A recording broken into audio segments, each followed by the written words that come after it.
Over the past few years, everything has changed. Where and how we work and live, the way we collaborate and measure success, and the emerging technologies we use to get it all done. Welcome to The Bridge. Join our host, Scott Kinka, in a series of discussions with top leaders in technology and learn about how they bridge their lives and their businesses into our new hybrid work and AI-driven reality. Our hope is that the insights and experiences will help you on your journey in business and in life from who we were to who we are today. And maybe it'll help you get better prepared for whatever comes next. The Bridge is a service of Bridgepoint Technologies, the nation's leading IT advisory firm. Bridgepoint helps business leaders evaluate, procure, implement, and manage technology and customer experience solutions with a focus on realizing sustainable results for your business growth. And now, here's your host, Scott Kinka. Are you still trying to sort out what you're going to do about your VMware problem? Is it even a problem? What's next? Over the last few months, we've had perspectives from various cloud providers and partners, but largely the cloud providers and partners based around VMware. So consider this episode a companion piece. Is it time to break your reliance on VMware? Is it really the hypervisor you care about, or is it the UI that you've come to know and be comfortable with that keeps you locked in? My guest on this episode is Dustin Young. He's the EVP of Global Sales and Marketing for Enzu. And I asked Dustin poolside in Las Vegas a few weeks ago to join me to debate the other side of the argument, moving away from VMware altogether. If you have yet to map out your path forward, you owe it to yourself to hear all the facts. Every option will be right for someone. After all, we do make vanilla and chocolate, right? If you enjoy the various perspectives that we give you here on The Bridge, be sure to give us a follow, like, comment, or rate on your favorite podcast platform. But let's get right to it. For yet another view on this emerging debate, here's Dustin Young, EVP of Global Sales and Marketing for Enzu. Well, hello, and welcome to another episode of The Bridge. Super excited about this episode. I have Dustin Young on with me today. Dustin, how are you? Doing well. Fantastic. Dustin is the EVP of Global Sales and Marketing for Enzu. And we hatched up the idea to have this episode, frankly, at Channel Partners when the VMware Broadcom madness was reaching a little bit of its zenith, at least in our community it was. And we'll harken back to that in a minute. But I've got Dustin on the show, as I said in the pre, to be a little bit counterpoint here. So I asked him in the pre-show, he's allowed to be as controversial as he wants, right? If you're thinking about where you're at in this VMware journey, you know, Dustin's here to represent perhaps an alternative way of thinking. We'll get into that as we go, but I want to start with Dustin. And he's got a great story to tell that starts with the flags behind him. So Dustin, we'll get to Enzu in a minute. Tell us a little bit about your background sort of and how you arrived at this point in your career.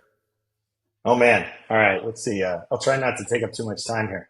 Yeah. So I think things that are fascinating. So obviously flag behind me, United States Marine, 5th generation military. So it is a family tradition to serve the country. Yeah. And it was an amazing experience. I believe that I walked away from the Marine Corps ready to lead and actually have that part of my career go well.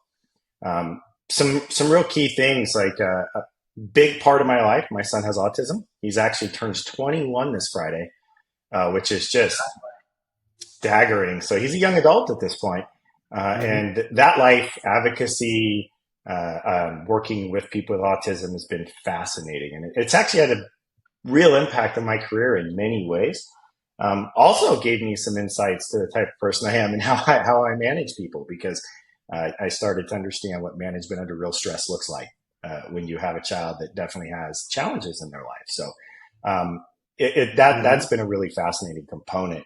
And I've tried to support different groups, technology and autism, you know, having a technology background, trying to help with technology jobs in autism, all those things. So it's actually been a pretty significant part of my life. I do search and rescue. That was really came about because I sort of missed some of what the military brings to the world, right? That camaraderie of a group. And then with search and rescue, it's volunteerism. You are out in the community working with people. There's a lot of facts about search and rescue that if anybody ever wants to ask me, discuss, outside of something like this, they're really fascinating. But the biggest thing for me was to give back, to be out. Most people, they aren't trying to get lost. They aren't trying to have something bad happen to them in the woods, and they're in an unfortunate situation. So, and then part of what drove that goes back to David having autism. When children with autism get lost, a lot of times they search for water, and they also won't call back to you. They're very scared and don't know what to do. And so, I thought, I understand it and want to be a part of helping people that might be in that situation, because that is not got to be a great place to be in life. I fortunately have not had to experience that, so I don't want to either. So it's part of what made me want to give back. Fun Dustin, fact, that's you're on the journey right there. You just gave us. Thank you for that. It's just trying to give back to the community I'm a part of. Hey, thanks for doing the right thing, and it means a lot that one, your military service, but also what you're doing. It's great. It's a super cool story. Give us a little bit of perspective on how all that sort of leaned into the career. How did you land where you are now? Walk us from the Marines. Yeah, so got out of the military, did my time in college. Background is business, and then an MBA, an EMBA actually, in marketing. And was funny, had started my first outside sales job in barter and trade, if anybody even remembers that going on in history, and was banging on doors. And one of the doors I banged on was the sales manager of WorldCom. Okay. And he was like, we met, and I knew I loved tech, and I knew I was trying to figure that out. And he offered me an opportunity to go in and sell telco and learn it. And from there, it's been the growth of a career. I started to learn. I started to get certifications. And 10-ish years ago or a little more, I knew the telco run had ended. I built a couple of programs. I did some time in satellite. So I did some time doing really cool projects around that world. But at that time, I actually thought a lot about what was happening next. The world was evolving pretty quick to as a service technologies. As a service was exploding. Anything. And I had actually gone to that CEO. I built that channel program and said, hey, we own a couple of small data centers. Why don't we process the data and become the as a service for data delivery methodologies for the oil and gas industry for a lot of our clients? And he had a different project he was in the middle of. We didn't do it. And so I made the decision to go back to being a sales rep so I could learn cloud infrastructure in the field every day, dealing with customers. And I actually took a big step back to get that education. And it was fantastic, amazing. And I believe, you asked how did my background. So David you talk about, a setback in your life and challenges, and then you emerge as something. The military breaks you down and allows you to come out how you're going to be as an adult for the most part, and give you these frameworks to understand that life brings different challenges, and you either embrace them and make the decisions that are, no matter what the move looks like, to be where you're going to be next. And I think that that background gave me the freedom to move around in my career. And I also had an amazing mentor who told me once that, because I was very worried when I took a step back with David, that meant I never was going to get a lead. I was 28. I built a program. I had a lot of employees, and I took a step back to a different role. And he said, Dustin, you'll come out just fine. I promise. You just don't know yet. You're young, and I understand your fear. Right. And so all of that sort of led to me being okay, being uncomfortable. Yeah. And that pushed you through a couple of pretty well-known sort of data center and cloud providers. Recently ending at Enzu. I want to take 1 second to just jump to the overall topic. You don't need to spill all your popcorn now because we're going to get into it. But interestingly enough, a couple of those providers in the middle, people we've had on the show, people who are friends. Frankly, you and I had a little bit of shared history in the VMware service provider space, trying to wrangle that beast to become something that feels multi-tenant, We believed the vCloud director stories there for a while, that it could be a portal. Like, we got all that. Ultimately, I ended up focusing on other technologies, and I'm back to selling a lot of this stuff now and consulting on this stuff at Bridgepoint. You, however, have now ended up at Enzu, where you're not supporting VMware technologies. I should say directly on your platform. You're supporting VMware customers, and I know that's what we're going to talk about today. But what kind of led you to land outside of that ecosystem? So two things we do here. The other is bare metal. So one was metal, and that the containerization has existed longer than virtualization, and that cloud shift is significant and happening right now. All of those things, plus, it was in the VMware space, in the VMware service provider space, it is what things can we bolt together to make a product, right? And you spend your life trying to bring all the different reps to a meeting and trying to manage all the components to get the deal done, right? And for a lot of reasons, customers, there's a lot of technologies they want to use, and they're good technologies. But it was time I wanted to go back and I wanted to build my own program differently than I'd ever built one before. And I wanted the opportunity to do that, and they gave me that here. And that's been spectacular. And the other side of it was almost time to do what is old is new again, right? So virtualization before VMware was powerful, and it existed. There's plenty of platforms. The Linux has always been a powerhouse in this world. And so I just wanted to get back I wanted to understand the rest of cloud computing, high performance computing, the things that I wasn't touching at the service providers. Yeah. Got it. So you mentioned a little bit of what Enzu does, but maybe this is a good stepping off point. We're in the elevator together, right? We're going to spend our time focusing on kind of the VMware alternative, but let's get in the elevator together for 60 seconds. Give me the Enzu story. Yeah. Building blocks. We are a building blocks approach to cloud technology. And I think that gives us the opportunity to develop a solution that is incredibly user-friendly and gives people the ability to customize and move freely within it. By embracing open standards, we actually help to mitigate vendor lock-in, something we can talk about more later. And we actually help people start to develop applications and products as they want to, instead of developing them to a particular technology. And they're able to address all those things with us. And that's a big part of what makes us strong. 17 years of doing it.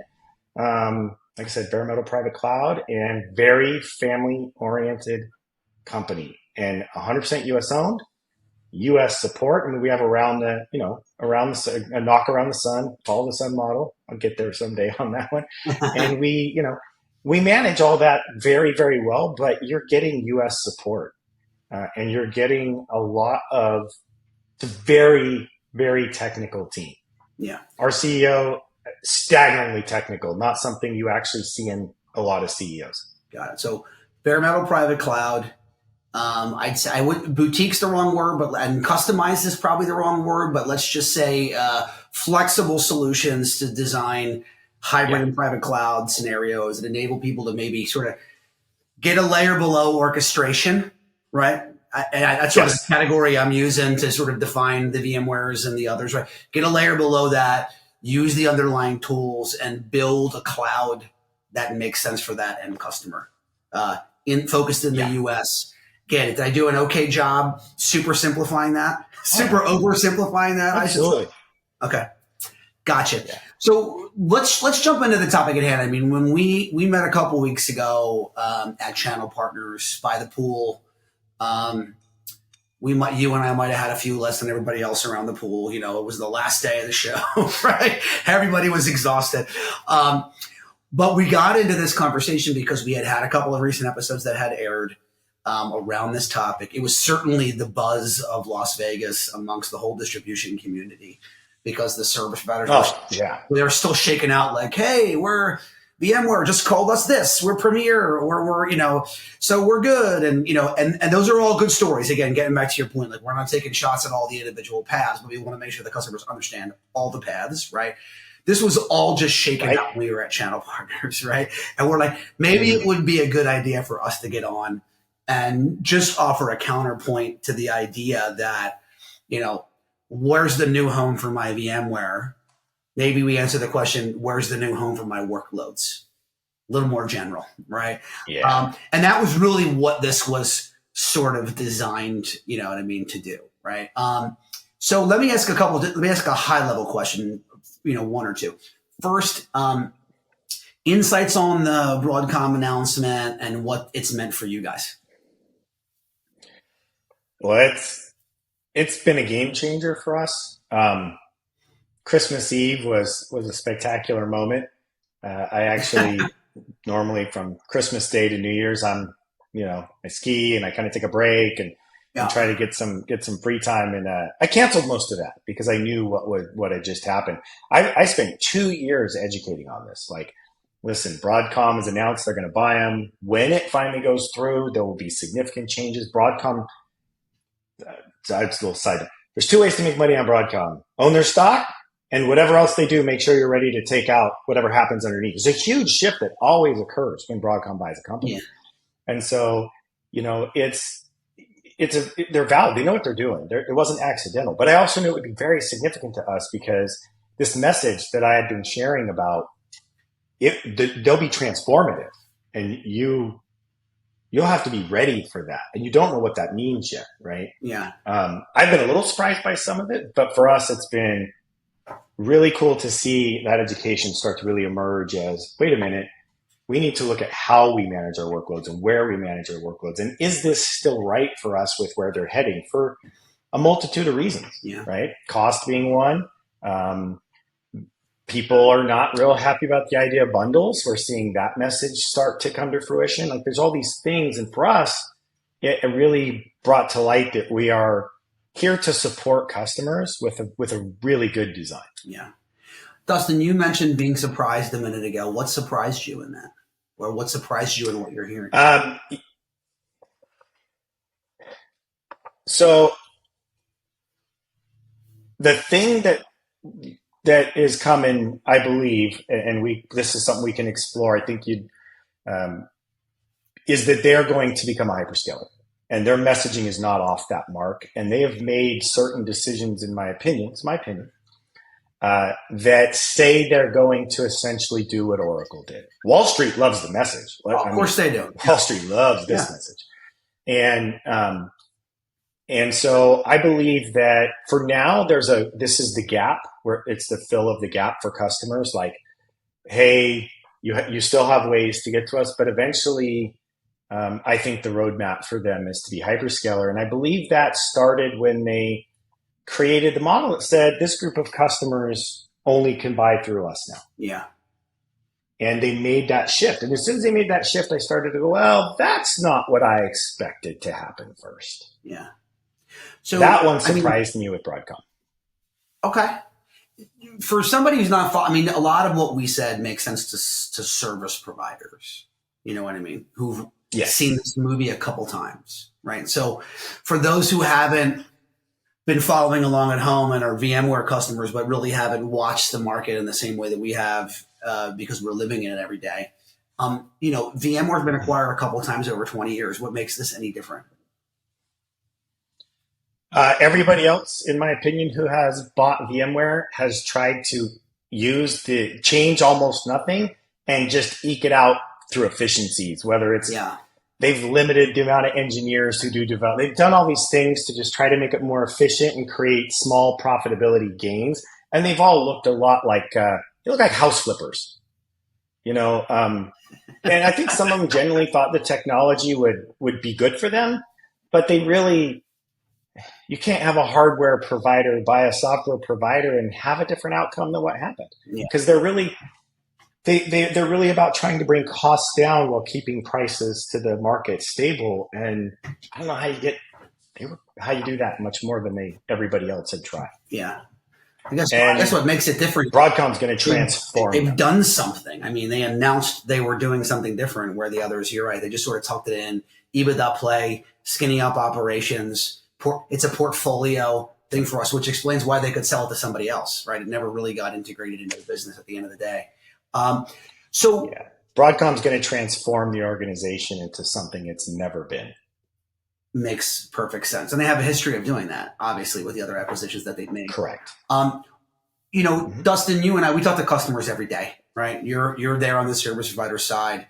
Bridgepoint's, probably arguably the largest consulting broker in the data center and in cloud space in the country, right? We're talking to customers every day. What's your impression of what customers know? Right? I know this sounds crazy after all this madness, but do customers really understand what the risk is for them right now? Is it different? No, and based on their size? Yes, okay.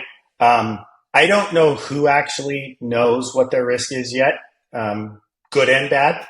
I don't know who can actually identify that very well yet. The enterprise is the early movers, and it's because they often own a lot of their technology. And so for them, the bundles aren't 3 times increases like everybody sort of pontificated. The one we saw was more than 100 times. There are these staggering numbers, and we think they're anomalies, and yet in my last 10 meetings with enterprise clients, they're all fairly similar.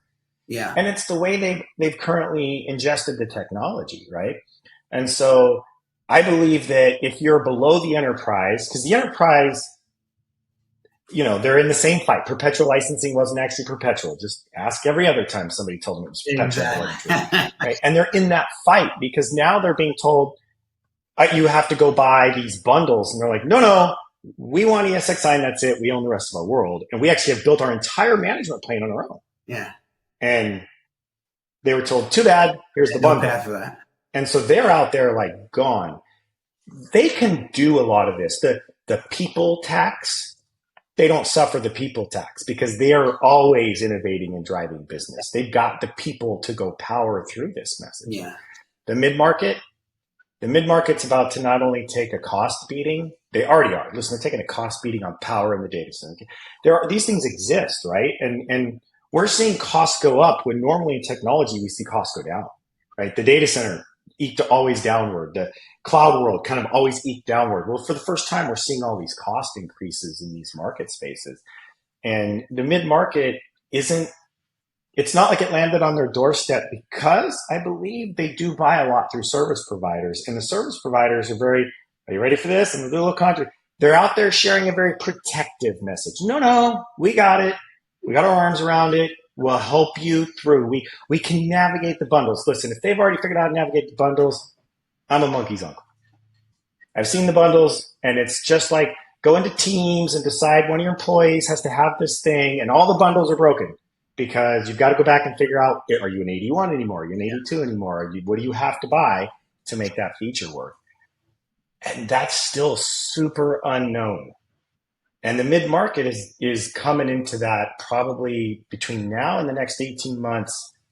And it is helping them know it's coming so they can respond so that they don't have so the finance leader doesn't walk in and go, what is this bill or what is this in front of me? This drastically changes our underlying cost model to our clients. I mean, 100%, and it's in a couple ways, right? I mean, certainly, the big companies who thought they were buying perpetual, your statement about perpetual notwithstanding, which I agree with, but, thought they were buying perpetual and amortizing licensing, and it was in a whole different spot on the balance sheet of the business. I mean, all of that is massive. The bigger one, to your point, is the bundling up really is the challenge, right? I bought these things individually. I chose something else for my storage orchestration. I chose something else for my instance orchestration and portal. I chose something else for reporting and performance monitoring. And, but I used VMware as the hypervisor, right? My ESX licenses, there they are, right?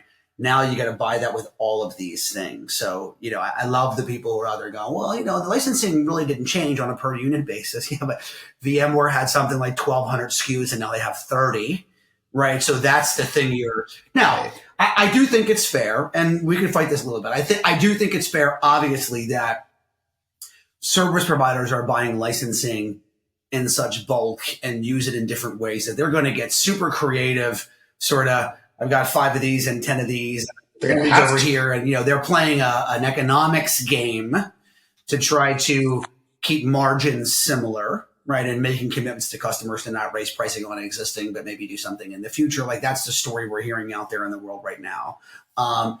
But it's certainly, to your point, I mean, for customers who have it on site, 100% has an effect. For customers who have it in a cloud service provider that's VMware based, they've got to understand their strategy at the very least.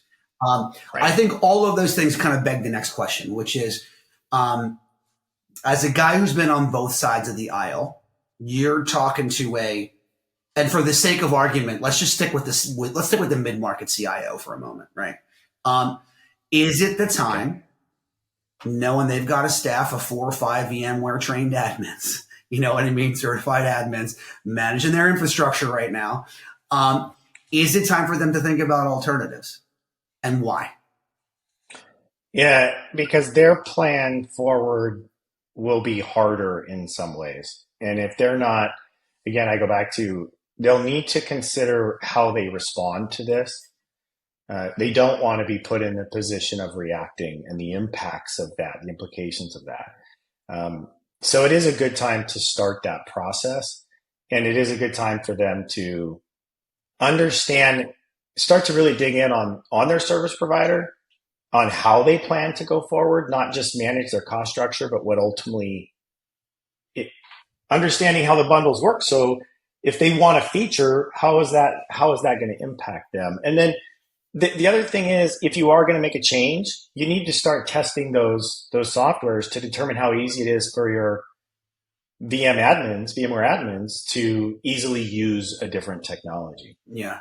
What is that transition like, Dustin, in your mind? Like, the average VMware admin probably been doing the same thing in VMware for a decade plus, right? They build an alternative infrastructure with you guys. What's that learning curve like? If it's with us, it's not much. And I think that gets really fascinating. We've done it, enough times with people. Our management plane was really designed to simplify the management plane. So a lot of them get in and they're like, oh, I manage VMs here. Oh, that feels familiar. Oh, I manage VLANs here. And we made it very simple and very intuitive. And we didn't wander wildly off the page. There's a lot of people have gone out and used KVM or something like that, and then they get wildly off the page and they do all this dev work. And instead of focusing on the APIs and the calls and the webhooks to get into Slack, they focused on making a really fancy front end, and it becomes very complicated. Yeah. We focused on a simplified front end. And so for us, it's not very challenging. And often it simplifies it. And I'll tell you that goes back to part of the original thing I talked about our company. You manage production, DR, firewall, VLANs, VMs, high availability, all in one management plane, right? All in one portal. So I go into this single pane of glass. So that's one of my favorite terms. There's a lot of terms in the industry that are sort of misleading by nature, right? They don't mean to be, but they are. What they mean is a single place where you kind of have a dashboard, and then when you click a button, it goes, okay, now you got to log in over here, and you can actually manage this thing finally. And you have to remember all those logins. And that is just because it's bolted together technologies, and it's the way it works. It's hard to get around that. There's never been like a great front end that was able to do it. Well, because we don't bolt in all those third-party technologies, we focus on, again, APIs and the webhooks into customer environments. They just manage their world in one place for the first time with us. If they've never used this before, and that's 100%. That's makes it much easier to transition. Dustin, I think we're so accustomed to thinking about, cloud, and you could define that in many ways, but hosting environments, whatever. Yeah. In terms of hypervisor, not in terms of the totality. So when we're talking about alternatives to VMware, I'm gonna toss an objection from the listeners now going, all right, well, if this guy's saying I'm moving from VMware, what am I moving to? Am I moving to Enzu? Am I moving to, like you mentioned, KVM earlier? Like, for the guy who we can't reprogram people, we're thinking about the hypervisor as the base building block, which I think we know it's only one of many. But what are they moving to in your world? So for us, they're moving to what looks a little bit more like an abstraction layer, right? So they're moving to KVM technology as a hypervisor. And again, it's really about the APIs into the portal that make that magical. We didn't go messing around with KVM. It works very well with the technology. If somebody's out there doing the hypervisor shop, they're like, hey, I use VMware, and they think about VMware more like a hypervisor and not vDirector and not vCenter. They're not thinking about it as a management plane per se. You're going to get into, right, do I go to Proxmox? Do I go to open source? Do I, do KVM? They're going to think about the hypervisor layer probably more than anything else. And then they're going to try to decide, well, what do I get with that hypervisor layer? And then that conversation tends to unfold. We actually just somebody was like, hey, we're comparing something like you guys to Proxmox and to Red Hat virtualization. And I replied back, that's cool, but Red Hat virtualization is end of life. So I'm a little bit perplexed at what you're looking at.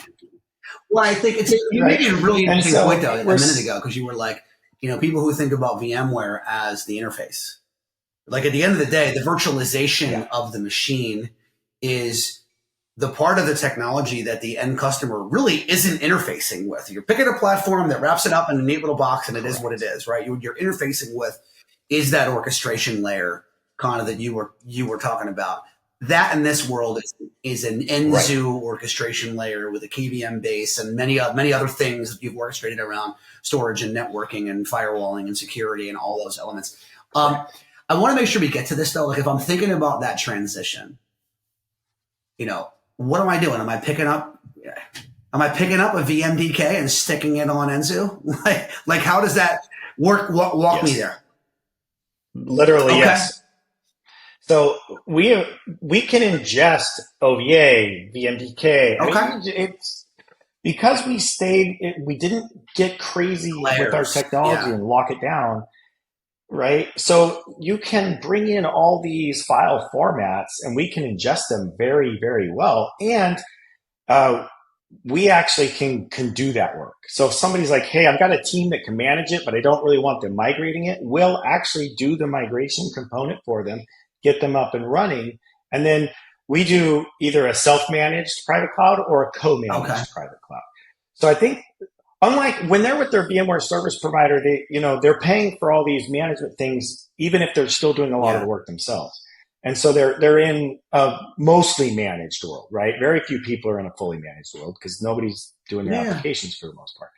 But in our world, it's co-management. So we work side by side with them. There are things they can pre-schedule and we can do, or we're just like, hey, everything below, we've got it. We're going to keep everything patched and monitored and all update.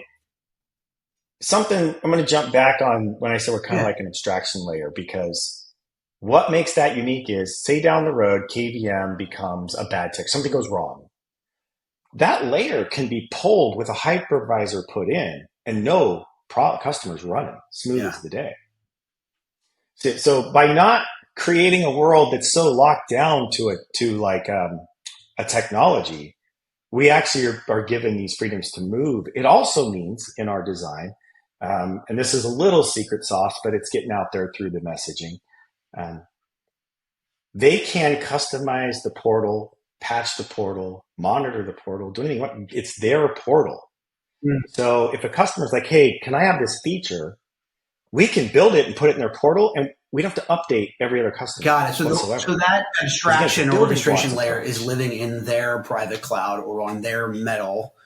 So you can move as rapidly. We're private even. Like you can move as rapidly as their change management policies will allow, as opposed to them being tied to your change management policies, which would be platform universal in some cases. Or if you take the VMware model and you're like, we're based on vCloud Director. Well, the reality of it then is every underlying ESX host needs to be updated to then make adjustments to the vCloud Director model. Yeah. Makes perfect sense. What would you... And it means a customer can hold you hostage. 100%. And have dealt with that, frankly, from the service provider side. I've sat in those shoes.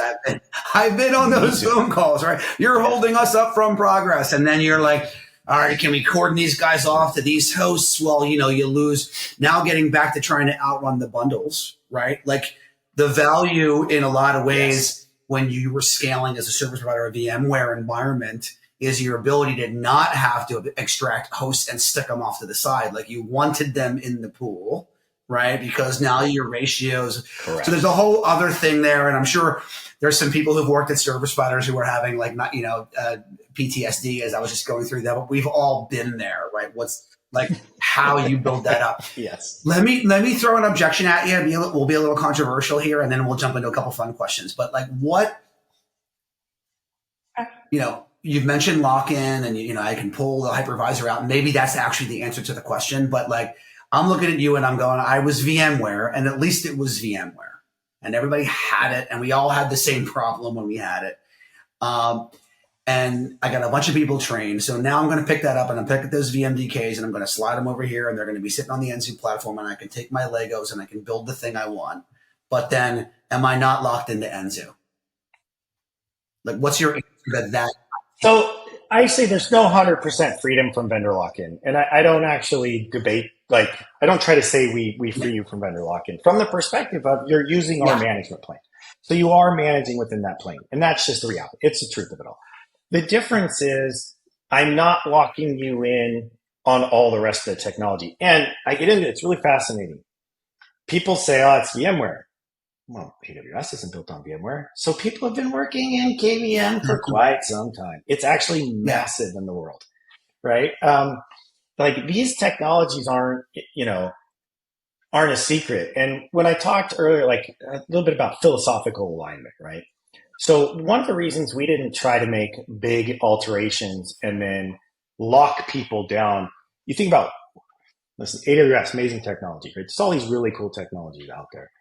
But what is it if you're, somebody who has been around a long time and you've done a lot of virtualization, it drives you absolutely crazy about AWS? And the answer is they took a Linux-based solution, they didn't give back to the Linux community, and they locked that down, right?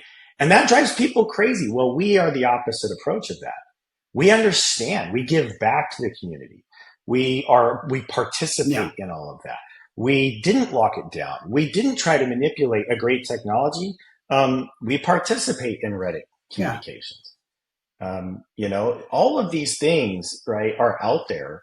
And it is our management plane. There's no doubt about it.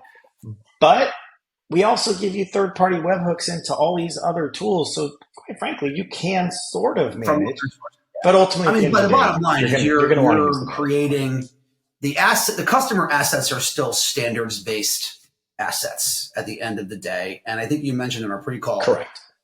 If somebody decided they wanted to get away, not only do you have that abstraction layer, but your model makes it easier for them to leave in a lot of ways. You've given them paths to do that. Not that they should, certainly. Oh, very easy. Okay, got it. So, but it gives them the ability to run the hybrid cloud they want to run and move that data as needed. Fantastic. This is a great conversation, Dustin. We could go on forever. We're approaching that magic 40-minute mark where people start to tune out. So I'm going to rapid fire you on the fun here at the end, if you don't mind. And we've got like 3 minutes and 50 seconds left. So we're just going to hit them real fast. The first one's easy. What are you reading right now? What's on your end table? Share some of the, what lets you shut your brain down at night? So sadly, I read a lot about building vans as I'm building a Sprinter van out right now. And I love to do that kind of work. But from a business book, it's trust-based leadership. And it's a former officer in the Marine Corps, brilliant. Marine Corps leadership is a little bit unique in the military, and it's been fantastic. It's a reminder of the things I learned and the ability to re-engage and really improve, and how I help people come along and become really great. I love that. All right, we'll find that and put a link to it in the show notes. All right, that's one. Second one, we might learn a little bit about the Sprinter van on this question here because, I don't know, maybe that's your end of the world prep. But let's assume that whatever the next pandemic is here occurs, you get one app still working on your phone. That's it. You get to choose which one. Which one is it? That's a great question. I'm assuming your Sprinter van setup is probably just like Ox Off Road or something where I have the ability to navigate the woods. Okay, I like it. Perfect. Like you're like, I'm out. I'm checking out. So just give me something that enables me to navigate to wherever I'm hiding out. So I like that. That makes sense. Last one can be a little bit business, could be fun, but I need a shameless prediction for the next 18 months. Just what's going to occur. We're going to look back at this and we'll have a laugh.